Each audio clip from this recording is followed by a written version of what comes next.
The race, part of the Triple Crown of motorsport, has come to an end. That event, usually decided in qualifying, saw this year's race turn into a survival challenge in every sense of the word. And what we saw today in the Principality felt like Russian roulette for many, with penalties, some accidents, strange decisions, and so on. Today we witnessed one of the most chaotic Monaco Grand Prix in recent years, which doesn't really change the circuit's dynamics, but does slightly alter the challenge for the driver's title fight. Today we bring to a close the race that kicks off the European Tour, but for us it's time to sum up the most important things that happened in round number 6 of the Formula 1 World Championship. Unlike other years, there was only one surprise before the start of this Grand Prix, and that was due to a problem identified before the race began. Bortoleto, who had qualified in 16th position, was going to start from the pit lane before the race began. But as always, this Grand Prix is mostly decided in qualifying, and pole position was a challenge that nobody wanted to miss out on.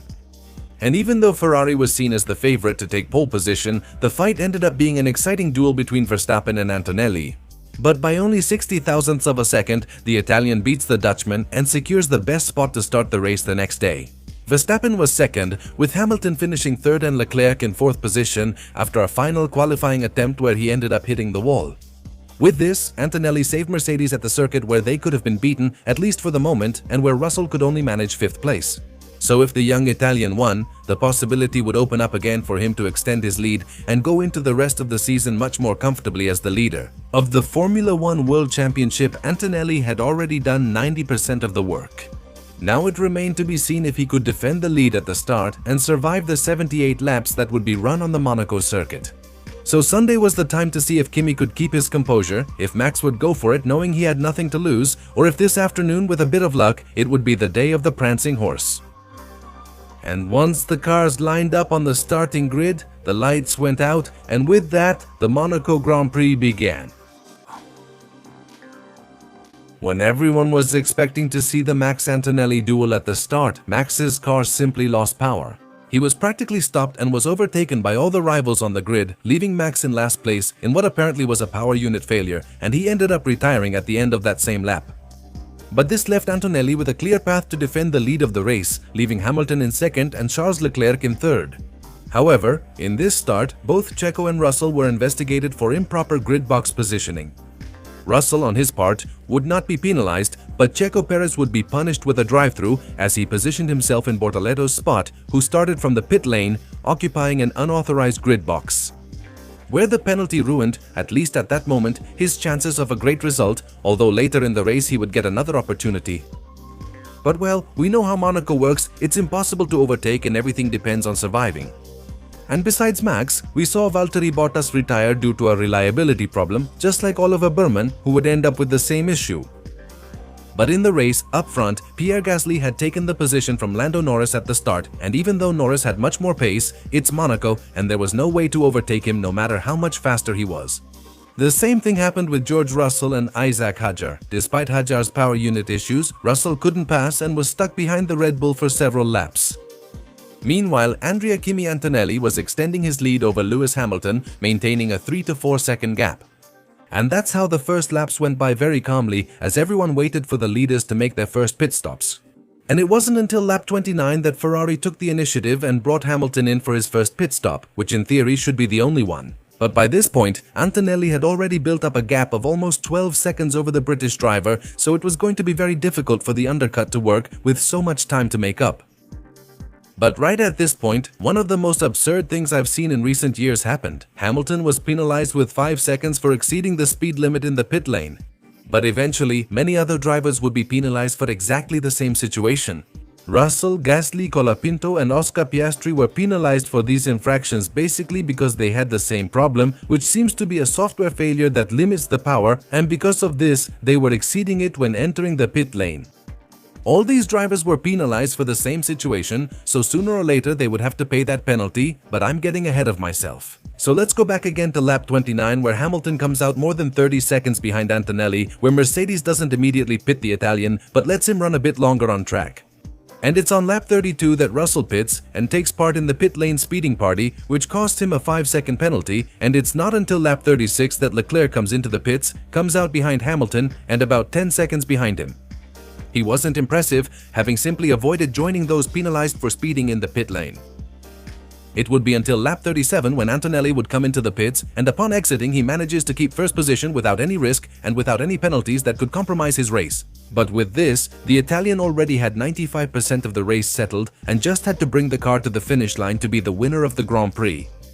But behind, Russell had gotten stuck behind Pierre Gasly, and it's at this point that Norris asked McLaren to slow down the pace to trap Russell on the track. And with this, allow Piastri to build a big enough gap so he could come out ahead of him after stopping in the pits.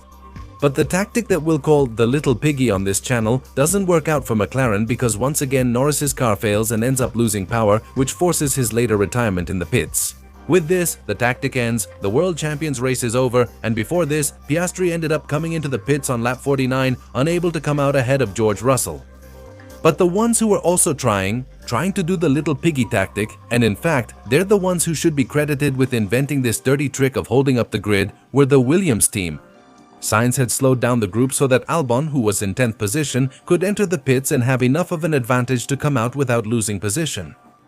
They go with the tactic, Albon comes out in front, and then the team asks them to swap positions so that now the one holding up the pack is Albon and Sainz can build an advantage that gives them a chance to score points with both cars. All of this when Lindblad stopped and made the move, Alex Albon came out of the pits, and on lap 54 they swapped positions, and if nothing happened, this sneaky tactic was going to end up working out for the Williams team. But what they didn't count on was that on lap 60, Stroll would crash at the Anthony Nogues corner in an area where the pavement was coming up from the track. Although at this particular point, it's not clear if this was the reason why the Canadian driver crashed, because he admitted that he was having problems with the engine brake.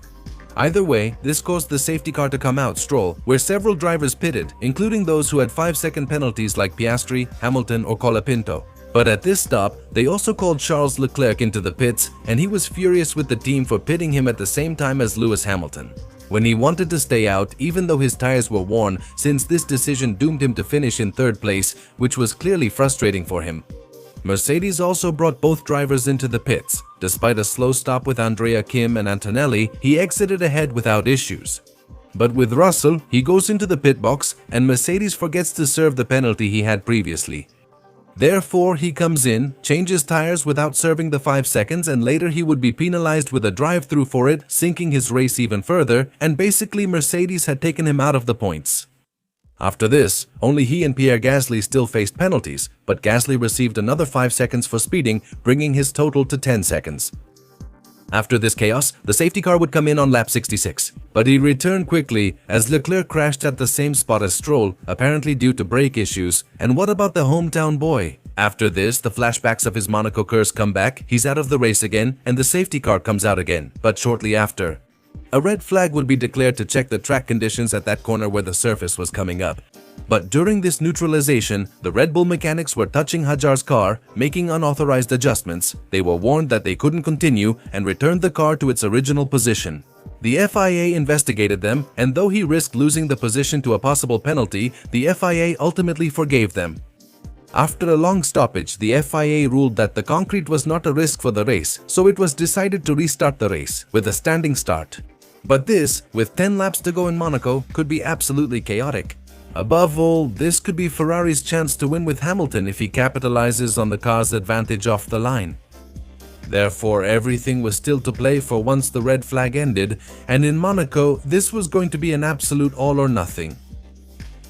And once the cars lined up again on the starting grid, the lights would go out, and with that, the Monaco Grand Prix would restart.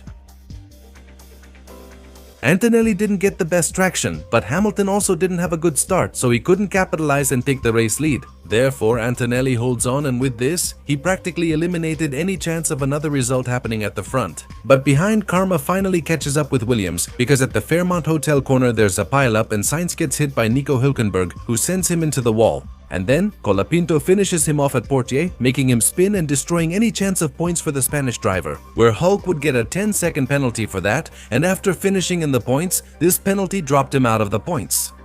This left Checo in 10th position after overtaking Colapinto, Bortoleto and Fernando Alonso at the start. But unfortunately, in the restart he positioned himself incorrectly, leaving his car outside of his starting box. He was investigated and ended up being penalized 10 seconds for it, leaving the Mexican out of the points, and where Fernando Alonso would end up moving up to 10th position, scoring the last point of the race in nothing short of a miracle. This was essentially the last thing the Monaco Grand Prix left us with, because when lap 78 arrived, Antonelli finished a race in which, in dominant fashion, he won without any opposition from any of his rivals.